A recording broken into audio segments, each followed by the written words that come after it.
So ayan, maulan na hapon sa ating lahat. Ayan o. Ito yung magiging problema natin dito. Walang katrapal-trapal yan, no? Pag humangin yan, sigurado basa itong paligid natin, no? And yung DIY hydroponic platform natin, soon tataniman na rin po natin yan, no? Tataniman na rin natin yan. Right? Tapos, yun, may basado, no? Ito na yung mga magiging problema natin. Ayan, no? Yan. Dahil doon, no? Yan, papasok yung tubig doon, no? And wala tayong magagawa. So nakapag-is-is na po tayo ng inuminan ng mga pugo natin. At napalitan na rin natin ng tubig. Alright. Ayan. Oh, nais-isa na natin yan. Pati yung andi dito, nais-isan na din. Ngalan, di pa natin alaman na ng tubig to. Mamaya na, no? So ito ang nagiging problema natin, no? Yung ano? Ito. Binali ko na, no? Kasi ano? Ubi ng kapitbahay. Ha? So, yun, all in all, dito tuyo. Tuyo dito sa storage area natin. Tuyo rin dito. Pero pagdating natin dito, basa. Ayoko yung ganito. So, kapag tayo nakaalaalagwa pa sa pera, wala pa rin kasi tayo ganong malaking pera ngayon, no? Eh, papaayos po natin yan, no? Yan. Baka ipadiretso ko na yung bubong hanggang doon, no? Papadiretso natin yung bubong. Alright? So, yan kasi may bubong na to. Baka ipadiretso na natin yan doon para malawak yung silungan ng mga anak natin, no? So, ito yung nagiging problema natin. Yan. No? Basta, yan. Kaya, yun. So, nakakuha na tayo ng medyo marami-rami itlog. Mamaya ulit. Ano yung nakikita pala. Yan, ayan sila. O, diba? So, maya-maya tayo. Ayan sila. Ito, sa totoo lang po, pwede na tayo mag ano, no? Hindi pa tayo nagpapakain. Pwede na po tayong mag-incubate. Ayun, may itlog na naman. Sa totoo lang, no? Pwede na po tayo mag-incubate. Pero, hindi muna natin gagawin by July, August onwards. Ayan, no? So, hindi pa naman kasi nag-egg drop din yung mga inahin natin ng mga katipisa, no? So, yun, bukas, 250 pieces na quail egg ang order natin. Pero yun nga lang po nauna si Madam Ruby, no? Sa school namin, sa textbook po ng 150 pieces. Kaya yung matitira, yun yung kay Madam Ruby naman ng Kawag High School. Alright? So, yun lang, no? Ayan na, nagsisimula na umulan. May bagyo kasi. Si, Francisco, tama ba? Ayan, si Francisco, no? So, antabay lang tayo kasi lalo ngayon maulan ang panahon, no? Magtitimpla ako ng kape. Tapos, update tayo sa lagay ng panahon. Alright? So, yun lang po, no? Timpla muna tayong kape. Ayan, no? Fine. Wala kasi tayong no? Sa totoo lang po, no? Hindi pa ganun kalaki ang kinikita natin. Kumikita pero hindi pa ganun kalaki, no? Kasi baka mamaya isipin ng iba, sobrang laki na ng kinikita natin, no? Hindi po, hindi, no? Sapat lang na nakakaipon tayo, no? Kaunti-unti. Ayan, nakakaipon tayo. At kakatuwa naman kahit pa paano, no? Nakaalagwa na tayo dahil sa malaking pagkakautang natin nitong mga nagdaang taon, no? So, nagkaroon tayo ng talaga, major setback talaga, no? Siyempre, dami natin pinaayos dito sa bahay, no? Tapos, yun, malayo-layo pa yung school natin. gasolina pa lang ng sasakyan, talo na ako. At least ngayon po ay maayos na. Opo, maayos na tayo. No? Nakakaipon-ipon, wala tayong utang sa tao. Hindi katulad noon. Ay, grabe. Sagad to the bones tayo sa utang, boy. No? Sagad to the bones. Hindi ko nga malubos maiisip po na nakaalagwa tayo. Na yung tipong wala na tayong utang sa tao, sa feeds, kay mama. Naalala ko noon eh. Kay mama, 25,000 mahigit. Sa pinsang ko, 30. Kay Kuya Eugene. Tapos, sa feeds, nasa 28, ganun. 28, 27,000 po utang natin noon. Then, nagbenta tayo ng mga heritage natin. Doon ko nabayaran po lahat, no? Tapos, nagkaroon tayo ng savings, no? Nagkaroon ng savings. At, yun, no? Dami natin pinaayos dito. Yung hydroponic platform. Nagkaling tayo sa mga game fouls natin. Para kunti na lang ano'y natin. Tapos, bumili tayo ng quail natin, ng pugo, ng mga layers po, no? Kaya yan, makakapagpapisa tayo, makakapagparami. Abangan nyo po yan. At magbebenta rin po tayo ng fertile eggs, day-old chicks, at saka RTL, RTV po, no? So, may minimum po yan, may minimum. Hindi basta-basta banat po tayo, no? Kaya, yun. Isipin nyo na po ng mabuti kung ano ang o-orderin nyo sa akin. Dahil starting August, July, August, ay makakapagpapisa na po tayo ng ano natin, ng ating pugo, no? So, mga 600 to 700 lang kailangan ko, no? Na pugo, 100 layers, 100 to 150 na breeders, at saka 400 plus na breeders po, no? So, yun lang po ang kailangan natin. Kaya, kapag kayo po o-order ng day-old chick is by reservation po siya.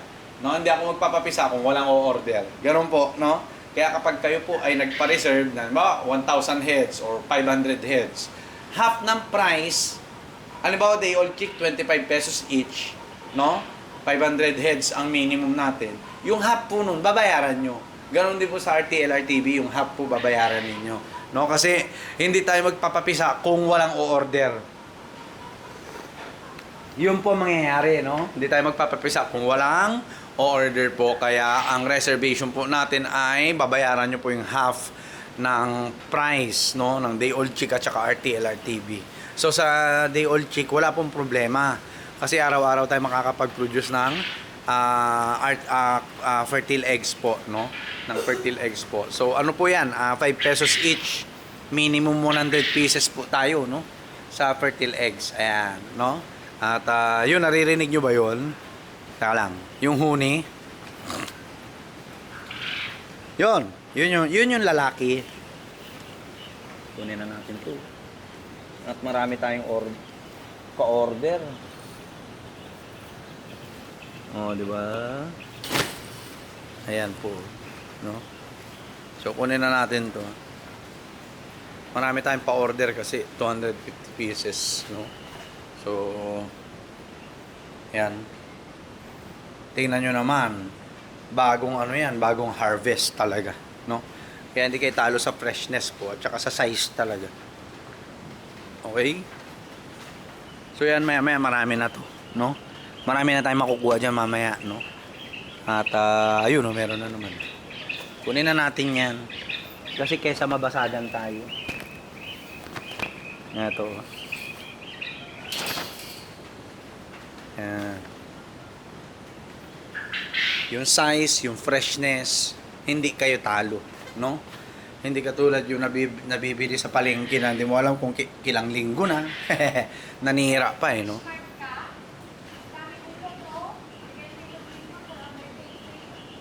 Ha? Meron kang load? Hindi naman na. Ayan, tara mag-ano tayo.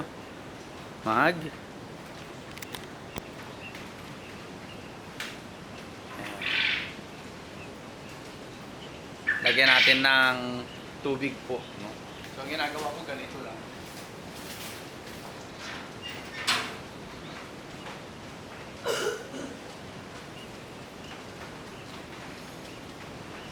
Hose. Hino-hose po natin yan.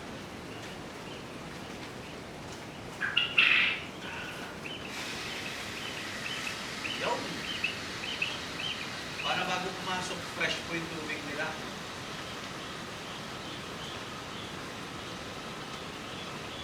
Ma! Okay. Patayin mo ngayon. Ayan na! Ayoko magbasa kasi dito eh. Okay na, okay na, okay na.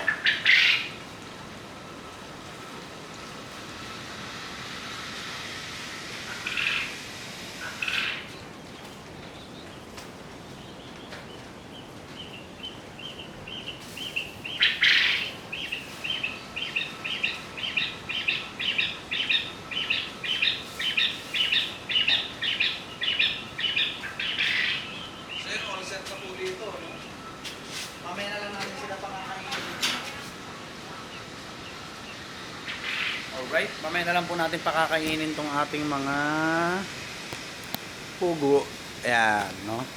At, yan, papalit natin ang inumin nila. Alright? So, fresh ang tubig. Ito punuin natin. Kasi baka mamaya mawala ng kuryente. No? Okay? Tapos magpapakain na rin po tayo dito, no? Pakain na tayo para at least relax na po tayo, no? Relax na po tayo. Alright? So, yun. Tayo muna natin mapuno to. Okay? So, mas napapadali po yung trabaho natin dito, no? Dahil meron na tayong host dyan, no? So, dito na lang pinoproblema ko talaga, no? Kasi gusto ko pag tag-ulan ayokong nababasa po itong area na to. Ayan. Marami pa tayong mga floss dito. Ayan. No? Ayoko yung ganito, yung may nababasa. No? Alam nyo yun? Yung gusto ko pagpunta ko ng bahay, ng compound. Alam mo ba, bumabagyo sa labas. Malakas ang ulan, malakas ang hangin. Pero pagdating ko dito, tuyo. Yun yung gusto ko na konsepto ng ano ko. Konsepto ng compound na gusto ko, no? Para after 5 years at magre-resign na tayo, eh wala tayong iniisip, no? Na nababasa tong compound, yung mga alaga natin pugo, no? Mauunti-untian natin to, mauunti-untian natin yan, no? So ayan nga, oh, napabubungan na natin yan, oh. Oh, di ba? Napabubungan na rin natin to, oh. Yan. So ang kulang na lang nabubung is ito. Pero nakabang na po yan, inabang na, no? Yan. Mga ilang yero na lang din daw yan, no? Straight hanggang doon, no? Para pagdating dito, tuyo na lahat, no? Tuyo.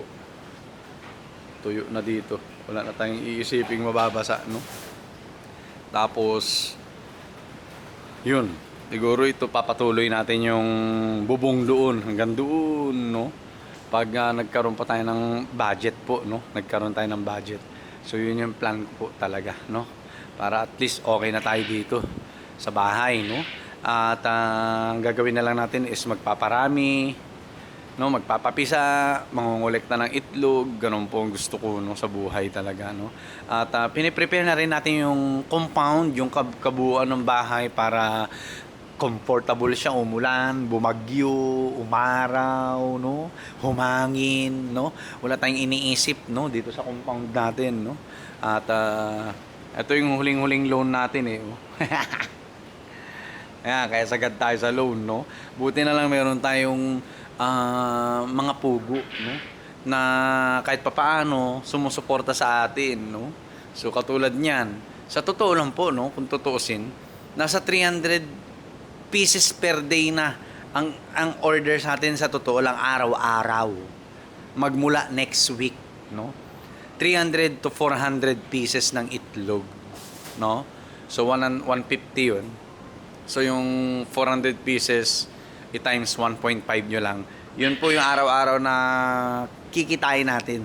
Kung marami-rami na tong pugo po natin, no? Kaya nga sabi ko na ako nagpaparami, no? Nagpaparami po ako. At para at least marami tayong masupplyan ng itlog ng pugo. Alright, no? So yun lang po. God bless po sa ating lahat. Peace.